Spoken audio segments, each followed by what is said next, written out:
Welcome to the Leaders in Housing Counseling call, first call in March. We're glad to have you here. We're looking forward to an interesting call, which is central to our work. And we're going to do a deep dive into the legislative process, congressional work, and how it fits into the bigger picture. Well, here's the agenda. Let's review all the steps. So we'll do a very quick, Melody will do a very quick NHRC legislative updates. I thought I'd just give a couple high points on Savvy, the online student loan tool that we've partnered with, which we've been getting very good reviews on. And then most of the call will really be devoted to our conversation around appropriations this year's fiscal year. We're going to be with Andy Buchek, and Andy and I were just talking. We've worked together for over 10 years.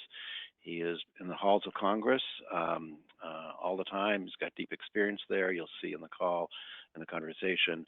He is deeply knowledgeable both about the process and about the personalities involved. So this would be, I think, an interesting conversation, and Melody will have the dialogue with him. Melody obviously brings her own experience to all this as well, so that should be good. Ellie's going to speak on A Picture is Still Worth 1,000 Words, and then a quick update on NHRC membership. You'll notice that now there's 2 bullet points, one on the credit reports, one on the Savvy online tool discount, and then we'll just note the next call coming up in March.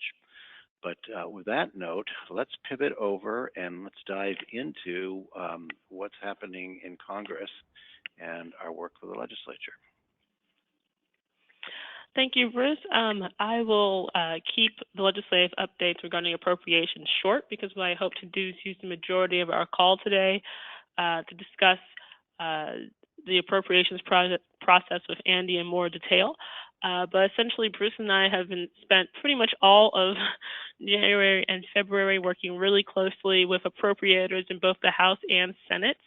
As you can see them listed in the graphic on the screen. Essentially, we have great conversations with, I think right now, most of the chairs and ranking members of the House and Senate THUD committees to discuss the need for housing counseling funding to be increased, and our ask is $65 million. And while we do have growing influence on Capitol Hill and people are taking a renewed look and interest in housing counseling, the strength of our presence on the Hill comes from the people we work with on the ground in states and localities across the country. And that's really who legislators want to hear from. Last year, we had a really successful drive for our sign-on letter. And this year, we are continuing that. We hope to have just as strong, if not stronger, a presence on our sign-on letter that we hope to submit next week, March 10th, to those listed on the screen, but as well as the larger House and Senate. Because each office has their own appropriations process, we hope that the sign letter that we submit will be able to fill some of that as official submissions.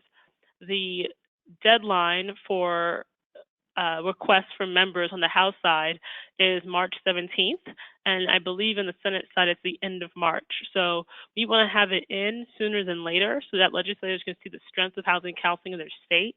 And hopefully submit housing counseling assistance for $65 million in their 2021 fiscal year appropriations request.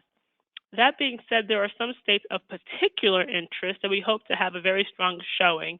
Now, while we want representation across all 50 states, and including territories for those on the call, there are some states of special interest given the members that represent those states on key committees, whether it be banking, which has legislative jurisdiction over housing counseling, or whether it be appropriations, which is our primary focus. So if anyone on the call is from the states of Alabama, Vermont, Maine, North Carolina, Rhode Island, Florida, New York, or Texas, please, please, please, after the call, we'll send out another blast for joining the sign-on letter. But those states are of a particular interest, and I'll explain why briefly. The chair and ranking member of the Senate Appropriations Committees is Senator Shelby from Alabama and Senator Leahy from Vermont. The chair and ranking member of the Transportation HUD Subcommittee of the Senate is Chairwoman Collins from Maine, and Ranking Member Reed from Rhode Island. They have significant weight for our efforts because last year the Senate T-HUD committee asked for a much, much lower figure for housing counseling funding, so a lot of our work has been focused on that end. The chair and ranking member of the House Appropriations Committee is Chairman Malawi and Ranking Member Granger from New York and Texas, respectively. We absolutely want their support. We feel pretty secure on the House side, though. The House passed $60 million for housing counseling in fiscal year 2020. So we feel pretty secure about that. That was mainly the work of Chairman Price from North Carolina and Ranking Member Diaz-Balart from Florida, who work really, really closely together, and we have a really good rapport with their offices. So those 1, 2, 3, 4, 5, 6, 7, 8 states, we would absolutely love to see a really strong showing for when we submit next week. So if you haven't already, please sign on to the sign letter. Again, the deadline is Tuesday, March 10th, 2020. And with that, I'll send it back to Bruce for his update.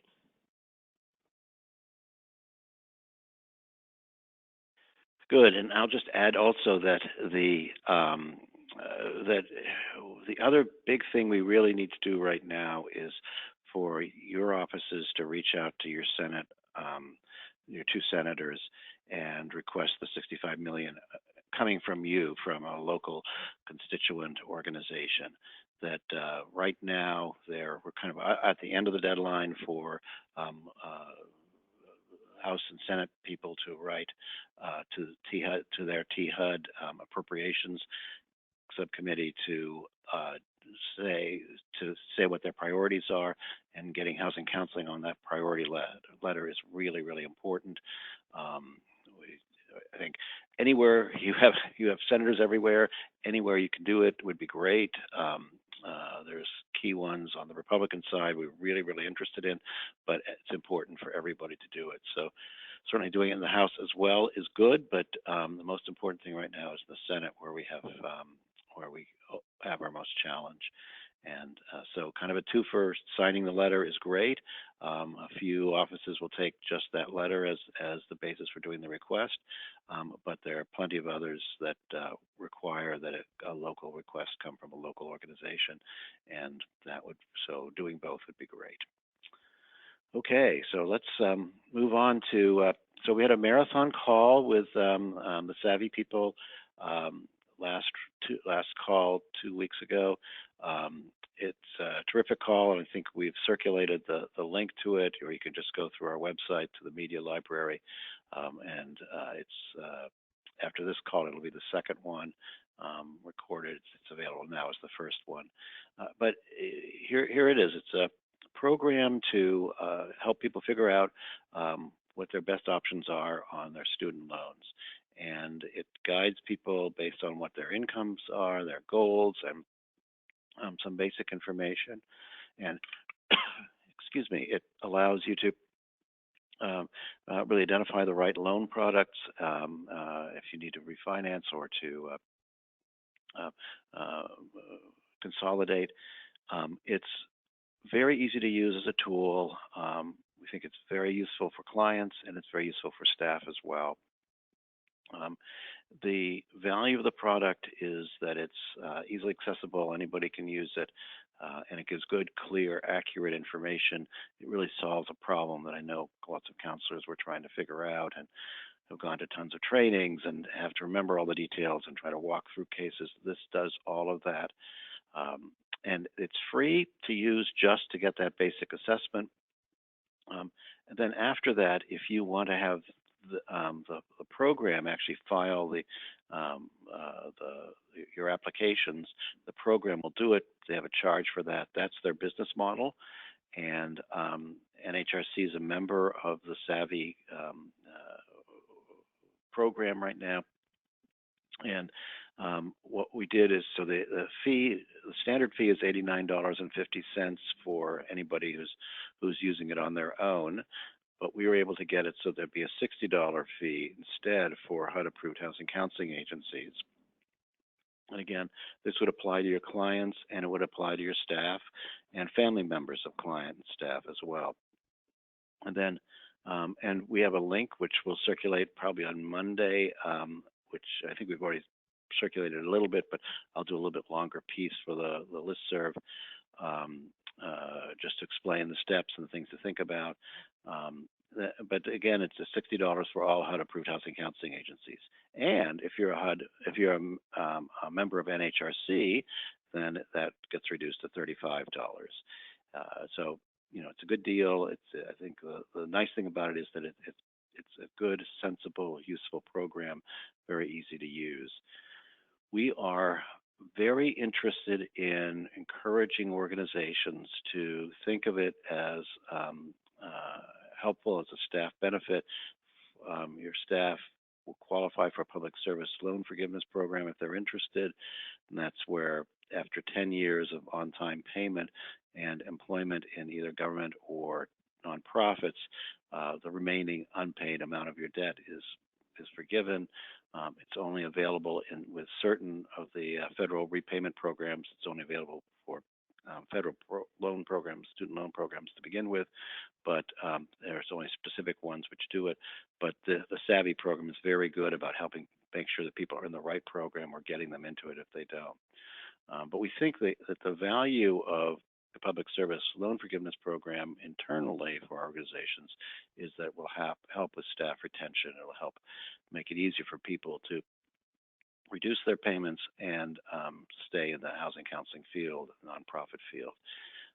So the critical thing that you can do that's helpful to this is that you could, for all the members of your staff who are on the public service loan forgiveness program, is each year there's a form, and in our description we'll give you the form.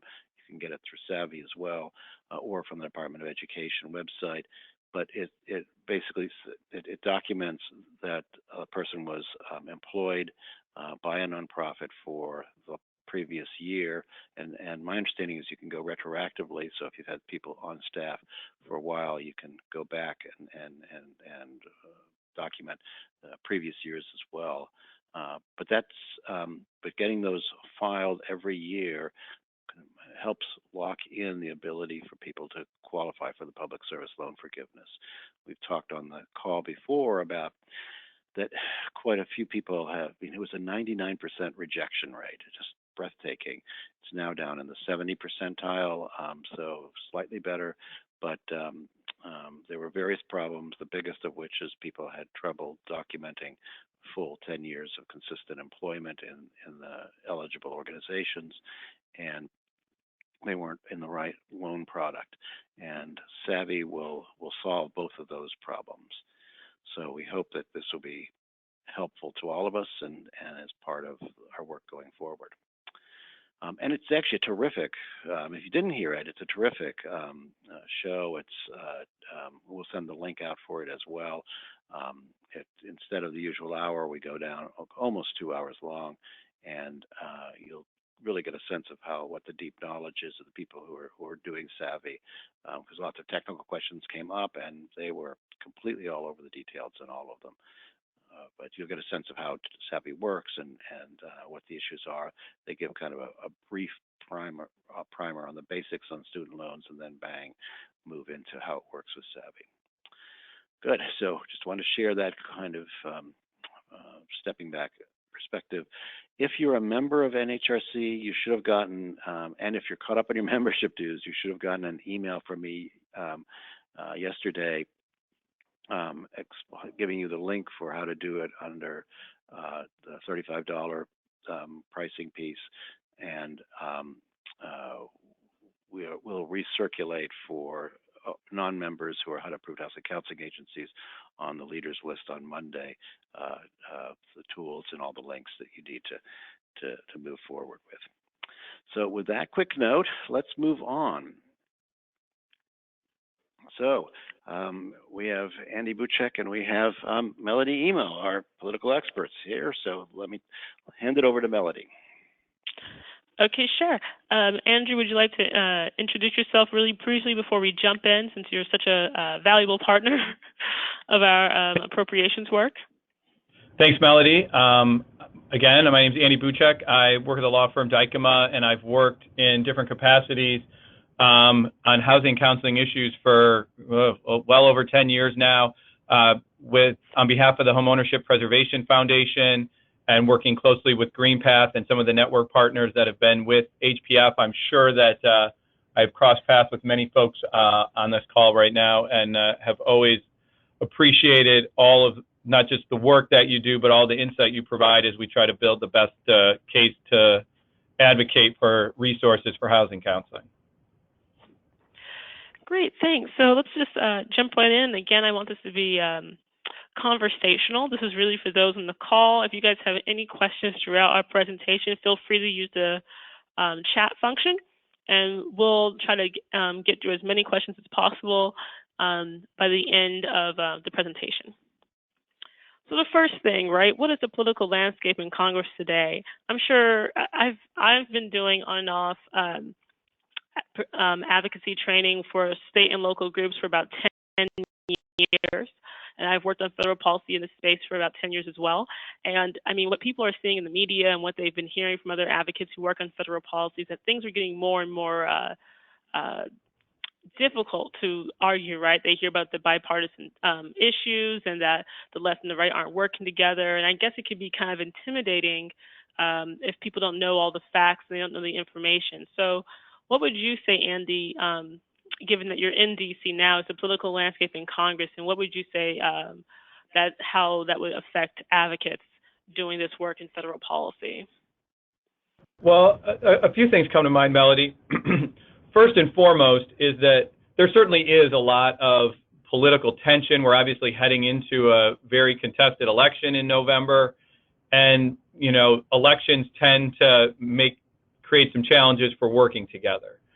All of that said, appropriations tends to be one of those areas where the two sides come together more often than not. And we've seen that throughout, the last several years. We saw it this week in the fact that the Appropriations Committee put together in very short order an $8 billion package to address the coronavirus. Right. That passed the House yesterday with 415 votes. It's going to pass the Senate today, and the president's going to sign it into law by the end of the week. And so there certainly, in this environment, there are certainly a lot of challenges and landmines along the way. But don't mistake that for sort of the idea that nothing gets done and that there's, total gridlock. While certain very controversial issues may fall into that category and get most of the media attention, there is still an awful lot of work getting done on a regular basis between Democrats and Republicans in the House and the Senate. And I think probably one of the best places that you would see that is on the appropriations front. I would absolutely agree with that. I know when me and Bruce went to D.C., Bruce went this last time. I was out sick. He met with the Senate THUD subcommittee committee staff with both the majority and minority, and they worked really closely together and actually prefer having meetings together because they like to be on the same page when they introduce their bills for markup. So I agree with you. There's definitely a lot of bipartisanship happening, especially on the spending side. They want to have this, try to get as many people on the same side before they introduce. But I guess given that, obviously, both parties have very different views on policy. They have different views of how to word policy. I know for the last couple of years, it's sort of been policy convention, if you will, to sort of discuss the same issue, like say housing counseling, with different wording, depending on the office that you go to. Do you think that still holds true today if people are doing advocacy work, or do you think, given that it's an appropriation, that matters less? What would you recommend to advocates? Well, what I would recommend to advocates is that what resonates best with policymakers is to make it more specific to their district and their constituents.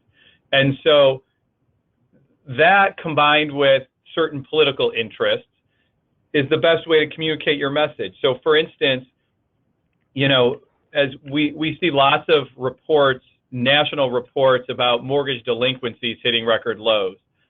That said, there are a number of states within the country that have higher than average either delinquency rates or foreclosure rates. And so addressing those specific issues in those specific states and those particular offices is a very good way to connect. I think from maybe a bigger picture, and what you're referring to is that there, throughout sort of the various iterations of housing counseling funding, we have heard from different offices about sort of what they like about housing counseling, or what sort of they dislike about, you know, the way some of the money gets distributed in terms of where it goes and how it's accounted for. But for the most part, we've answered an awful lot of those questions through research and transparency about the results that we're getting. And now it's pretty widely accepted on both sides of the aisle that housing counseling presents a number of benefits for homeowners, whether you are in a situation for first-time home ownership and you need assistance, whether you are in the rental area and you need assistance in putting together budgets. I think all of the foreclosure, you know, reverse mortgage, there's a lot of data out there that we've been able to share with policymakers. And what I would say is that part of the way that you can tell that that has been effective is if you look at the president's budget for the last couple of years, they sort of go out of their way to eliminate programs and reduce funding for programs. And while they're not funding the housing counseling program at the level we would like, when you look at most of the other programs in HUD and the level of cuts that they have either been proposed for or elimination, housing counseling has remained somewhat unscathed in the grand scheme of things like CDBG that's been eliminated, home that have been eliminated, where we've seen, you know, we've seen cuts, and I don't think anyone on this call likes to see spending cut proposals, but, you know, the reductions that have been proposed don't come anywhere near the levels that we've seen in other programs. And I think that's a reflection, I think that's a reflection of people accepting the fact that housing counseling creates a number of positive outcomes for consumers. And so I think we have sort of that going forward with us. And the more that, as you're advocating, you can convey the type of work you're doing and the type of outcomes you're getting and the type of feedback you're getting from the clients you're working with, those are the types of things that really resonate with members of Congress, whether they're in the House or the Senate. No, I absolutely agree. And I think that just to be clear, yes, that community development block grant was zeroed out in the president's budget request. It has not actually been defunded. But I do think that's right. Sort of, those are proposals. Yeah, proposal. And Congress will absolutely 100% reject. So if anyone had a heart attack from me saying that, I apologize, and I'd like to assure you that there is not a chance in the world that Congress will let that type of proposal go forward. But I think that leads us to the next question, right? Like, there are so many programs. I mean, there's hundreds, if not thousands, of federal programs. There's several in HUD. And I think that there's a huge disconnect between people hearing, you know, this is an important program, but we're cutting its funding, and not understanding how someone can emphasize the importance of a program, and then when it gets right down to it, its funding isn't increased, right? I mean, you and I both know, doing our work in DC, that we'll go to the Hill and talk about housing counseling, and they say this is a great program, but then the funding isn't increased. And I think that a lot of that gets lost because people don't understand fully the appropriations process and what's on the line and how the process gets to a proposal to actual appropriations. So could you just walk, for our attendees, walk through what the appropriations process looks like, and sort of we'll get into where we are in the process now? Sure. I would love to. So I'll start right at the beginning. So the president releases a budget, which are his recommendations for funding levels. Almost universally across the board, Democrat or Republican, House or Senate, Republican administration, Democrat administration, people sort of discount the president's budget. They use it as a guideline, but it in no way, shape, or form carries sort of the weight of law. And most often, this year, Congress didn't even hold a hearing on the budget as a whole. People then start focusing on specific programs. And I sort of like to think of the appropriations process as a jigsaw puzzle. And what happens is that Congress gets a spending cap, which sort of is an allocation of money that they can spend total throughout the federal government over the year. They divide that up into the various programs. In our case, it's the transportation HUD spending bill that has a spending cap. So I like to sort of think of the spending cap as sort of the frame around the jigsaw puzzle. And then Congress is charged with filling in all of those pieces. And where the disconnect often comes is in that process, where exactly what you said, Melody, is that you sit in a meeting and someone tells you, yeah, this sounds great, and we recognize that housing counselors do great work every day, and we appreciate work you guys have done in helping with disaster relief or addressing foreclosure problems, and we'll do what we can to make sure the program gets funded. No one ever commits to a dollar amount, very often.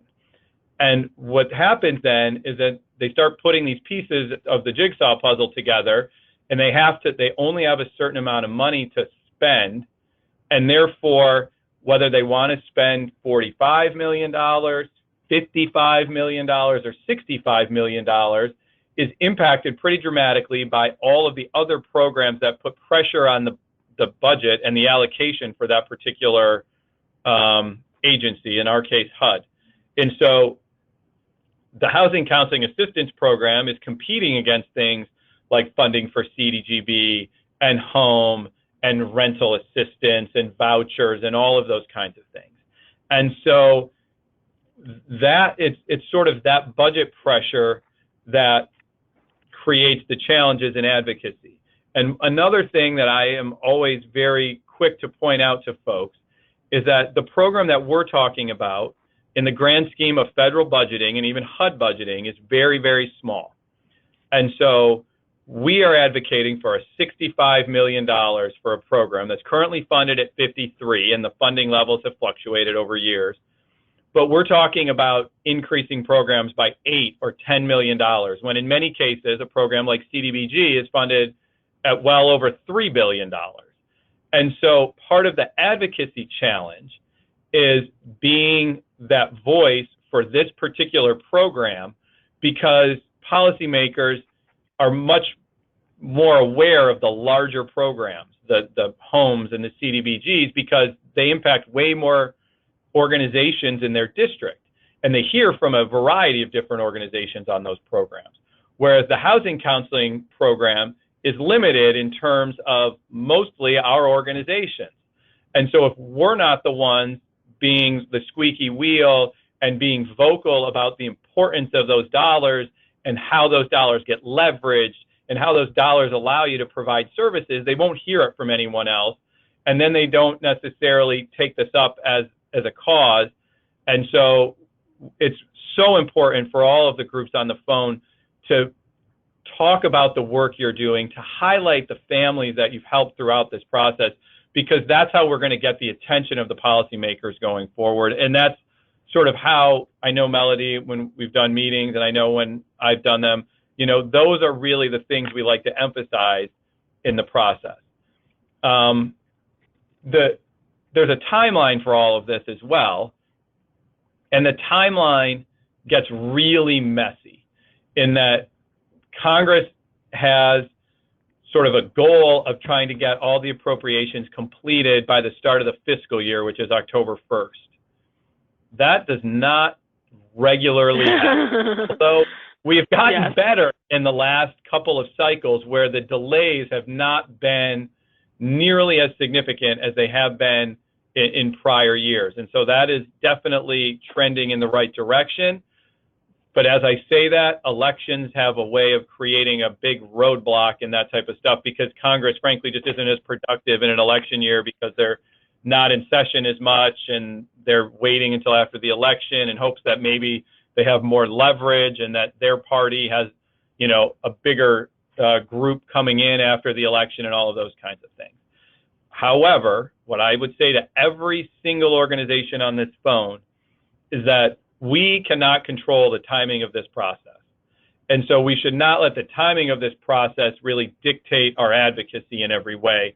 What I strongly recommend to people is to stay vigilant, to stay in communication, to continue to be vocal throughout the process, whether it concludes by October 1st, whether it runs into a lame duck session into November and December, or whether it carries over into the following Congress and calendar year.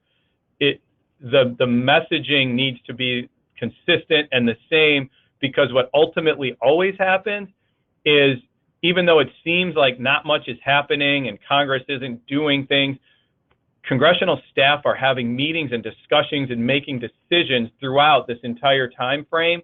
And if they're not hearing from you, they're likely hearing from other people. And in many instances, the people that reach out the most and often, present more information end up with better results. And so there's no reason not to continue to reach out and communicate and share what it is you're doing. If your organization in any instance puts out updates or does newsletters or releases of any type about your work, including your local elected officials and your members of Congress and your senators on those kinds of communications are always helpful. They like to know what you're doing. It's another way to get in front of them and help them better understand the type of work you're doing. I know many of the organizations on this call are extraordinarily active in their communities and probably have relationships with their federal officials. Whenever you see them, whenever you have the opportunity to interact with them, to remind them of the work you're doing, to remind them of the importance of the federal resources that allow you to do that work are all very critical as to how we do this. The letter. If I can, sorry, go on. I was going to say the letter that organizing is a great way to communicate and to get, to show the impact of the dollars on so many different organizations. Thank you for that. You mentioned two things. This might get a bit policy wonky, but I think it's important because this came up several times in advocacy calls we had with different organizations. So you mentioned timeline, and that, despite the messiness of the appropriations timeline, people should be advocating throughout the process still. One thing that came up in a few of our calls, though, is that given the messiness of the timeline, that something that becomes messy for our practitioners is actual money getting out. So if that does come up in advocacy for appropriations process, what is one way advocates can explain that to lawmakers about the importance of a funding increase, despite when they look at the HUD numbers, it looks lower? If that makes sense. And I can clarify if necessary. No, I think I know what you're saying, but jump in if I'm not hitting what you're trying to get after here. Is that the sort of, obviously, there's two parts of this, right? Is the getting the money in the bill and then the process that follows afterwards and getting money out the door, and that the longer the process takes on the legislative front, the more it delays the money from getting released by HUD. And so, the challenge in all of this is that, and the reason why I said initially that it's hard for us to influence the timeline is that the timeline of these things is often dictated by very, very high level issues, whether it be funding for a border wall, whether it be Obamacare, the very large issues where it's the Speaker of the House and the President and, the Senate Majority Leader primarily working on those decisions. And so I think it's important to convey to policymakers of the consequences that come from sort of their inefficiencies, knowing full well and telling everyone on this call that it is hard for us to actually influence that and to make that different. That does not mean you should not remind them on every chance you get that the longer it takes them to do their job, the harder it is on organizations. And that becomes especially true in a situation like, let's say this year, Congress, I believe, passed the appropriations bill for FY20 on December 20th. And so that means that, if dollars go out 6 or 7 months later, depending on how it all plays out, that, most of the organization on this call will, if you're an intermediary or a direct recipient, you'll see money sometime in June or July. And if you're part of a larger network, then the money will flow to you even later than that. Is that if this process doesn't sort of follow that same timeline, instead of getting your money in June or July, let's say of 2020, if it takes them an additional 3 or 4 months to complete the work and it doesn't get done until March or April of 2021, that means that you have to make that month, you have to stretch out those federal resources for an extra 3-4 months, which, by the way, those federal resources were not nearly at the level you need to meet the demand in the first place. I think making that case to people is always useful so they understand what the real world implications are. I would just caution you from the standpoint of is that it is very difficult to influence that timeline, especially because of the issues that usually are the determining factors for it. Thanks, Andy. That kind of goes, we touched on this a bit earlier in our conversation, but this kind of goes into what our next question is, which is what lawmakers need to hear from advocates and practitioners. So what you're saying, I believe what you're saying is that practitioners really need to put into work of educating members of Congress and their staff, not just about, the impact that they have in their local communities, but really just what housing counseling, the program is and how it actually functions. Would that be accurate? Yeah, I think the more that folks can talk about the work that they're doing and the types of people that you are assisting, it will help people better understand the importance of housing counseling as well as the need for the federal resources.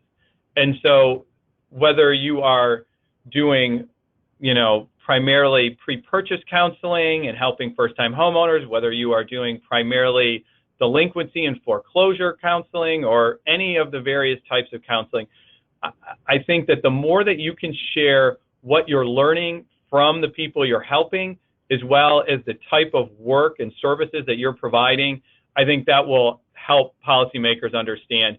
And our experience, in Melody and Bruce, I'm sure you have the same experience, is that when we start talking with policymakers and their staff about the work being done, we get lots of head nods, we get lots of sort of positive comments. Most congressional offices do lots of casework in their state and local districts, and they recognize the challenges of working with individual families. And when you talk about we've helped 100 constituents, we've worked with 100 families in your district, that's 2 families a week. When they start looking at the casework loads that they all maintain and help and stuff like that, they start recognizing the amount of work and the importance of the work that's getting done. And so anytime that you can present them with data, with information, with case studies, with anecdotes about what you're doing in their state or in their district, it will resonate much more so than it would if I sent you a list of national statistics and asked you to recite them in a meeting. And so the more specific you can make it, the better your advocacy will be. And also, I would add to that. Thank you, Andy. I 1,000 times over agree. One thing we found is that you also don't know what your legislator supports, right? So going in there and talking about the work that you do and the many connections that housing counseling has to other aspects of community work. So in our conversations, Bruce and I, we went to House Financial Services, and we were just talking about, housing counseling and different legislation around housing counseling that we support. And it came up in other conversations. So it came up in disaster recovery and the importance of housing counselors being involved in that process. It came up in a lot of legislators are very interested in credit reporting and what that looks like for their constituents. It came up a lot in eviction counseling. So something that's really, really important right now and of particular interest in both the House and the Senate is homelessness and how serious a crisis that is around the country, but especially in some states like New York, California, here in Philadelphia, where Bruce and I are, and other states around the country. I'm sure many people see that, and connecting the importance of addressing the eviction crisis, which leads oftentimes to homelessness, and potentially housing counseling. So legislators might be very much interested in housing counseling, but it might be from the perspective of a different policy, which is why it's so critical to develop relationships with lawmakers in your districts and in your states, and being seen as a resource that if opportunities do come up for, say, funding and disaster recovery or including housing counseling and plans for other programs, you already had that relationship established. Would you agree, Andy? 100%. We've had over the course of doing this for 10 plus years, Where it often comes up as well is in the area of veterans and service members who are often either, targets for scams or just by the nature of their service, have unique housing challenges. And so oftentimes folks that may not have the highest regard of HUD in the political spectrum are very much appreciative of the work done to help address the needs of veterans and service members, which is exactly your point, is that there are lots and lots of people that are benefited from housing counseling, and it's about figuring out how to best connect with those policymakers. And oftentimes, I'm guessing, for the groups that are on this call, you're active in your communities, and you know sort of the challenges that are in your individual communities. And so sharing that information is always helpful. And what members of Congress often don't get a lot of and very much appreciate is the insight about sort of trends that you're seeing. Housing counselors talk to so many different people in so many different circumstances over the course of your work that you pick up on trends that are very important to policymakers who are trying to prevent housing crisis, who are trying to make it easier for people to stay in their homes, who want people to be buying houses and all of that type of, economic activity.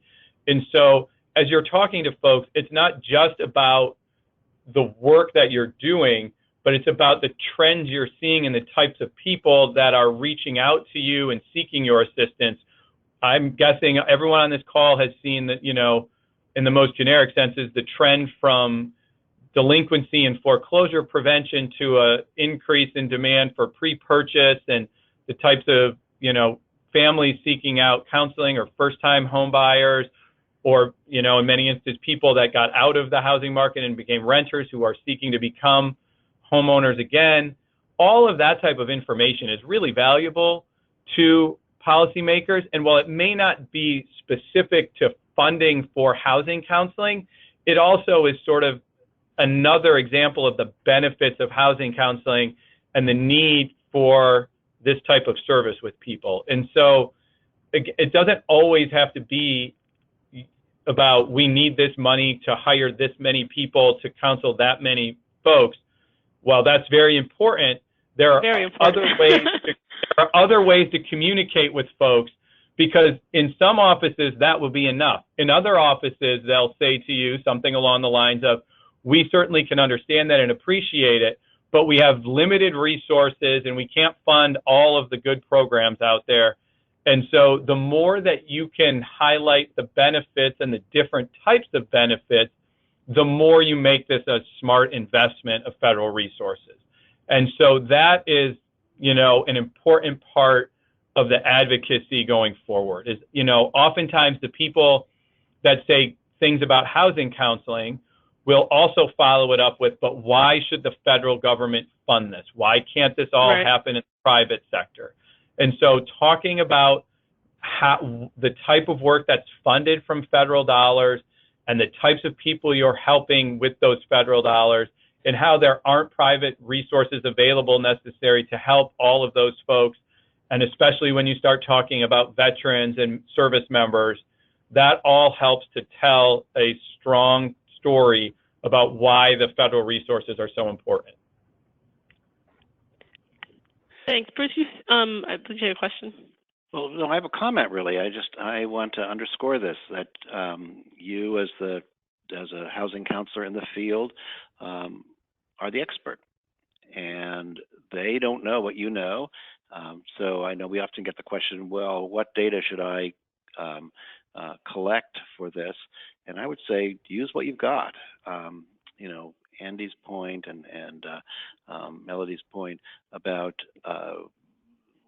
knowing about trends, knowing about what the performance of your agency is, what things you're working on, all those kind of make it real, and examples of what happens with people, the kind of clients you're working with and what their situations are. But we've just done probably maybe 15 calls with House and Senate representatives, with local groups, and typically there's 6 or 8 of your organizations on those calls. each one of you has had tremendous knowledge about your particular marketplace. And, you know, you talk about the geography, say what counties you're servicing, things like that that people understand, that they've seen and they've known because this is their districts. All that matters a lot. And I'm going to just kind of underscore one thing that that Andy has mentioned, and that is anecdotes matter in this. And I would suggest that one small thing you could do is when you have a particular success story with a photograph, send it to your senators and your House of Representative people. We were meeting with a PROPS 2 weeks ago, and the woman, one of the women staffers said, well, I have a success bulletin board. And so anything that happens in Vermont or Rhode Island goes onto that board to show how, and what they're really showing is how the federal dollars work. And, you know, it can be data points. It could be things that you've done, and you've got a little summary of things you're doing. That's great. But even having a picture of a family whose house you saved or helped make a purchase, and it comes from the locality, and it's clear that your organization did it, that will really matter because it resonates. It warms people's hearts. It makes them feel like what they're doing has value. And we need to kind of humanize our work that way, in a way that you get to see every day, but these people don't. And what I would just emphasize to follow up on that, Bruce, is sort of combining some of the things we've talked about is that we have, over the years, been able to build really strong support in the House of Representatives on both sides of the aisle for housing counseling. It's why, when the program got eliminated, we were able to get the funding restored. It's why the funding level number in the House is typically higher than what is in the Senate. And the reason for that is that the agencies that are in those particular congressional districts, whether they're Democrat or Republican, had done a very good job of making the impact of their work known to those congressional offices. And so it wasn't a partisan issue, and it wasn't something that, even if you weren't a big fan of HUD as an agency, that you were able to separate those sort of beliefs from the work being done by particular organizations within your congressional district. It's more challenging in the Senate because everything is on a state level, and senators typically are not as plugged into every organization in their state in the same way that a member of Congress might be to the folks in their much smaller congressional district. But communicating the work that you're doing, especially to those Senate offices in their state, will help them to better understand the work that you're doing, and will help us as advocates and help you advocate for money on the Senate side, which at the end of the day, when push comes to shove, I think I speak for Bruce and Melody and everyone else on this call that's done Hill meetings. We're pretty confident that we're going to do well in the House of Representatives bills, and where the rubber will meet the road is on the Senate side of things. And the more that we can convey to senators, all senators, especially the ones that Melody identified early on, but all senators, the importance of the work you're doing, the better chance we'll have. And there are lots of ways to do that.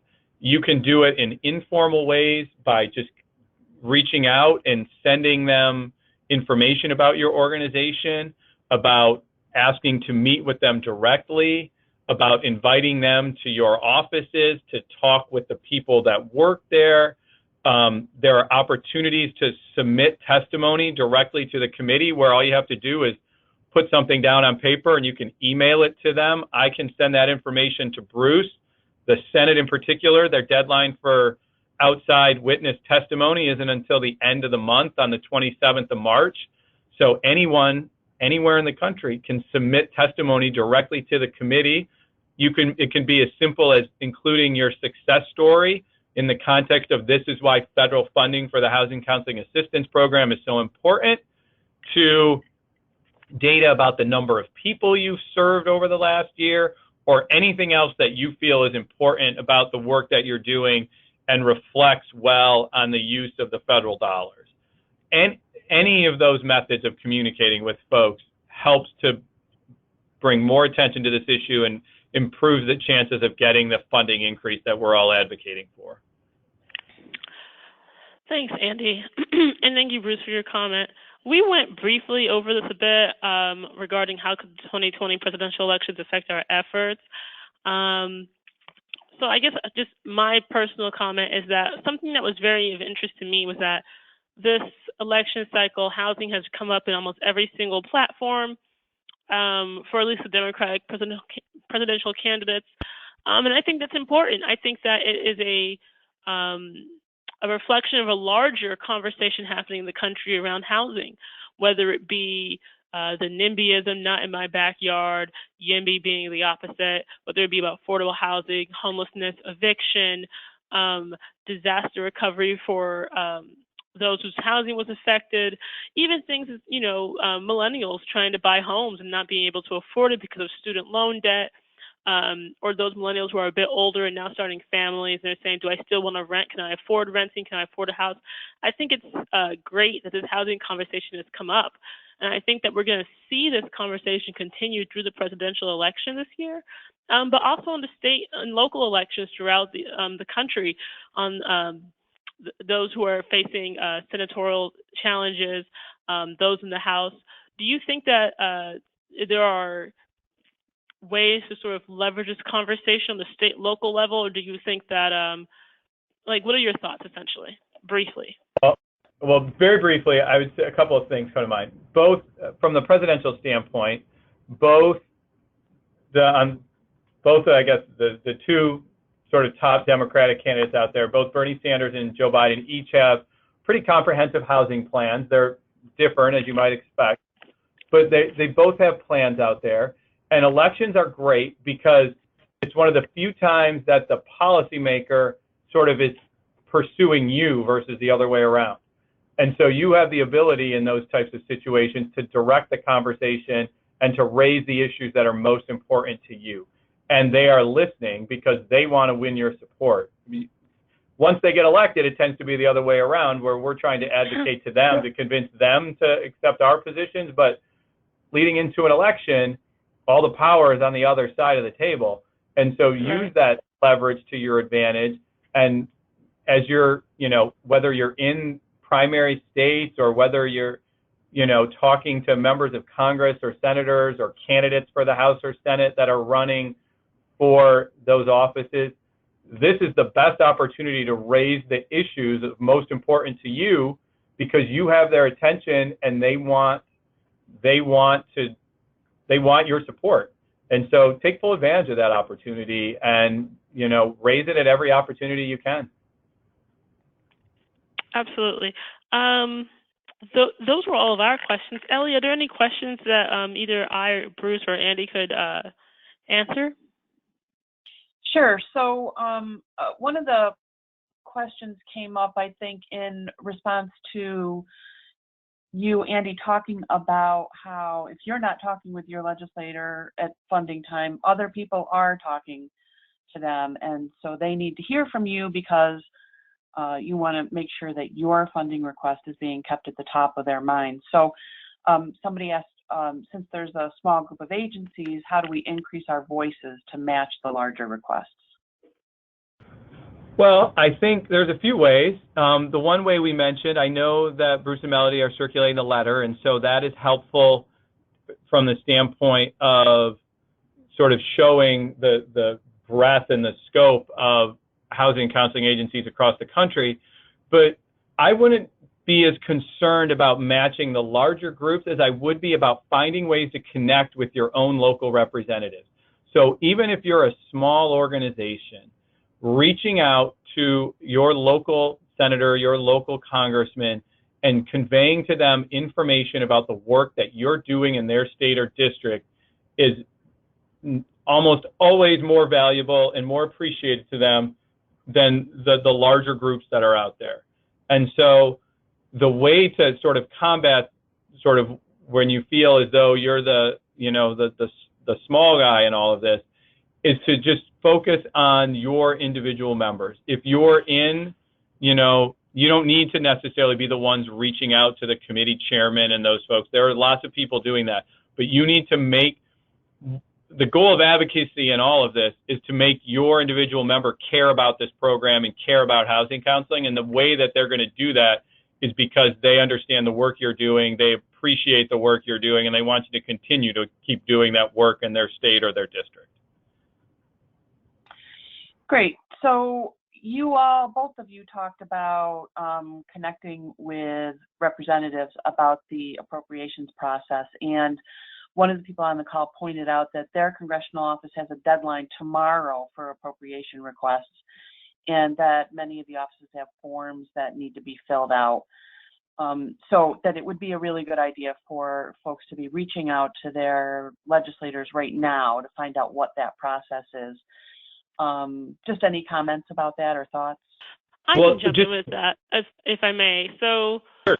People on the call should understand that while we talk about Congress as like this big, ominous blob of legislative offices, there are 535 individual separate legislative offices, and they each have their own individual process for collecting requests.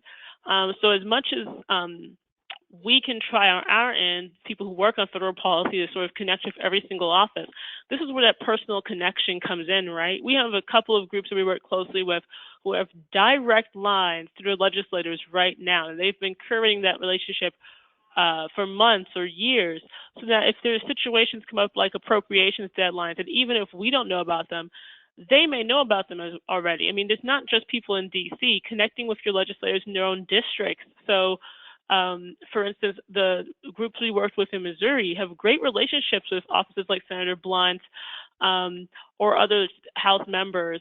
And so they're able to talk about housing counseling in a way more personal way that we can't, which helps with the appropriations process, because when that process already starts, their legislator already has a relationship with them. They can go to them and ask for resources if necessary. They can refer their case managers to those offices. So I think that matters. I think in terms of this particular year, I have sent out several emails asking people from the states that I have pointed out in particular to please call the legislators, email the legislators. If anyone on the call needs assistance with that, I'm happy to help. If you haven't already, please join our sign-on letter. But as Andy said earlier, it's a messy process. It's a messy process because they're getting letters and requests from hundreds, if not thousands, of different groups between January and March. And it is sometimes a challenge to sort of try and get every single person on board ahead of that process, but we are definitely trying. If you know for a fact that their deadline is tomorrow, by all means, don't think of it as harassment. This is their job. Call them, send them an email. If you need the email address, I'm happy to provide it. Send them a letter with your organization's letterhead saying that you want housing counseling for $65 million. Offer to have them come to your organization, tour your facility, let them know what you guys do. But don't think of it as harassment. Please, by all means, send whatever information you can to them and definitely make the request. And don't be shy. Let me jump in, Melody. Yeah. Let me jump in quickly. So a lot of members put in a portal on their website to submit appropriations requests. For all of you on this call that have submitted grant requests at HUD and all of the information that's required, that is not what the process is for an appropriations request. You'll probably be either pleasantly surprised or totally appalled at the very limited amount of information they require for you to submit for a $65 million grant. Because basically what you're doing is you're prioritizing a programmatic funding request. And so the questions that you have to answer are primarily, how much money are you seeking? Do you know what the funding level was last year? And then can you give me the justification of what the program is, or either a description of the program, some version of a description of the program, justification for the funding, and impact in our state or district. That is usually all of the questions you have to answer.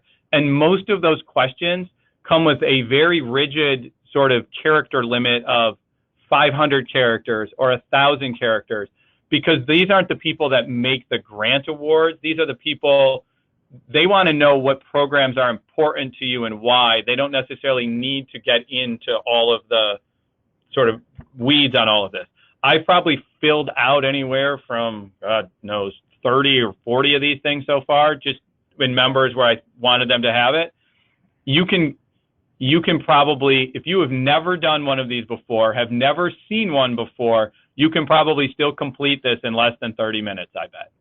It's not a tedious process. So if you have a member out there that has a deadline that hasn't passed yet, and a number of them were last Friday, which is why I've done so many of them, and a number of them are again this Friday, I would encourage anyone that is able to do so to go out and to fill it out and submit. And if there is a question that's a requirement that you don't know the answer to, like how much was this funding program, how much funding did this program receive last year or something like that, I'm sure that if you reach out to Bruce or Melody, they can answer that question very quickly.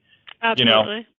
You know, it was $53 million last year. It was $50 million the year before that. It was $55 million the year before that. And the president's budget request is $45 million. I guarantee they won't ask for any more detailed information than that. Anyone should feel comfortable doing that. And if you're on this call and you're not sure, you can go to your member's website and just sort of take a look and see if there's an appropriations request or how to submit an appropriations request. Almost all of them use a Google Forms, and the questions are almost the same across the board. And none of them, of the ones that I've done so far, have been all that sort of labor intensive to get them submitted. So even though the deadlines are coming up quickly, I would, if you have the time to do it before their deadline, I would do that. And if you, by some chance, check a website and they say that the deadline was yesterday or even last Friday, if you ask them, hey, can I still submit a programmatic request? Most offices will tell you, sure, go ahead and submit it. And so to do that. And then on the flip side of that, to someone else who asked that question, is that the Senate is always further behind in the process than the House. And so a number of senators probably even don't have their portal up on their website yet, or if they do, those deadlines have not come yet. And I'll when I'm done with this call, I'll send the instructions to Bruce and Melody about how to submit testimony for the Senate Transportation HUD Appropriation Subcommittee. Anyone on this call can submit testimony. And frankly, I think it would be great if there was a groundswell of testimony submitted from individual organizations talking about the work that you're doing, the importance of the Housing Counseling Assistance Program, and really sort of showing those folks about how many different organizations from around the country care about this program. Thanks. So there's one more question. Do we want to take time to shoot that Sure. out? Okay. So given the current increasing home prices and the not matching income prices, is there any thought of the possibility of having the federal government fund the state housing finance agencies for down payment assistance to bridge the gap? Well, let me jump in quick. Go ahead. I mean, I'll just jump in here. I mean, we are, and this also speaks to the whole platform that the various offices have done, the various candidates have done. There are a lot of proposals out there around down payment assistance and being part. Chairwoman Waters has just passed in the House Housing is Infrastructure bill, which has down payment assistance. There's the Elizabeth Warren bill, which had targeted down payment assistance. Kamala Harris has had a whole Pathways to Home Ownership program, and in conjunction with what they're describing here. So the short answer is yes. That's it. It's part of all that mix, and there's a variety of ways to get the down payment assistance out. It might be through state housing finance agencies. It might also be through community development block grants, and there might be some other third infrastructure thing. The other thing we're trying to do is to build in the kind of assumptions around housing counseling in these bills so that they reflect getting people in the door to the counseling agency before they get some program, so that if in order to get down payment assistance, you need to have gone through housing counseling already. to really kind of build us into the infrastructure. And then the other piece to this that we've been really advocating for has been to have housing counseling be paid for in the infrastructure bill in the same way that you would have bricks and mortar. That for people to be successful homeowners, it's not just that they get the down payment assistance, but also they get the support that they need, and they get the right mortgage products, and they are a much better opportunity for success. And so using these bills, some of which are message bills that they're not expected to soar in the Senate this time around, but they are the kind of laying the groundwork for where we can build what the assumptions are of what the new housing programs will look like in future years. Andy, did you have any more to add to that? I think that's a good answer. Okay. I think you covered it. Yeah, one comment came in about that. So that would you then propose that smaller organizations connect with their HFA to have their voices heard more clearly? Absolutely, and it's interesting because state housing finance agencies are state programs. They are very well connected with their, especially the Senate, but House and Senate people, and having them be advocates on housing counseling is very helpful in all this. They benefit from the program. They understand why it's important. Most state housing finance agencies, there's a few laggards out there, but most of them understand that. I know, for example, Pennsylvania, the head there has been is just a great champion of our work. And I will comment, I'll just point out that the state housing finance agencies often funnel funds through home or CDBG, and they will be required to utilize certified housing counselors to manage those programs for their recipients. So something to be thinking about and having a conversation with your HFAs about. And one more thing to jump in, this is Andy, is that state housing finance agencies are some of the largest grant recipients of the Housing Counseling Assistance Grant Program.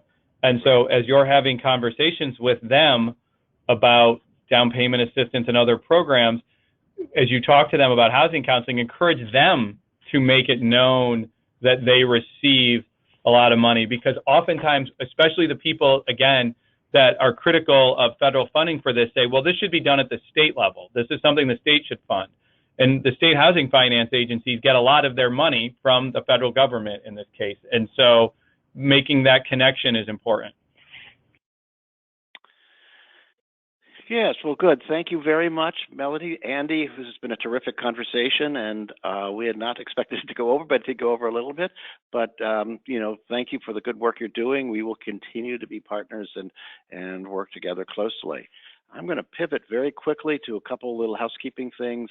I'm going to also mention that we're meeting with the Office of Housing Counseling on Monday with Dan Barry Carmen and his staff, and we're going to try to raise the kinds of issues that are regularly on this call around and on making housing counseling work more effectively.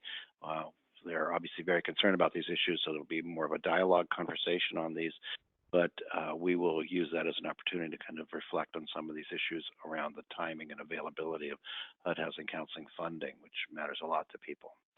So with that note, there's a great picture there. Ellie, tell us about this.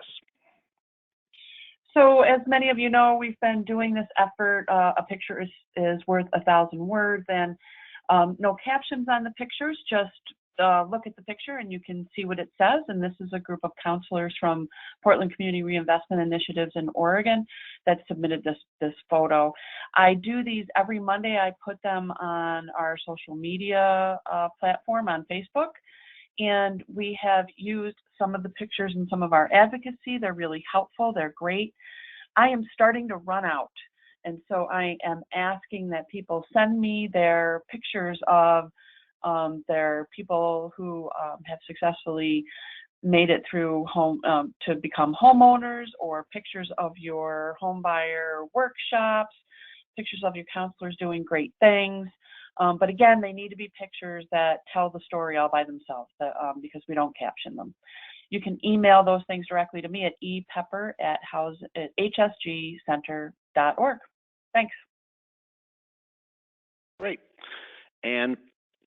as always, we want to encourage you to join NHRC. We're continuing to do all the good work we talk about on these calls and plenty more.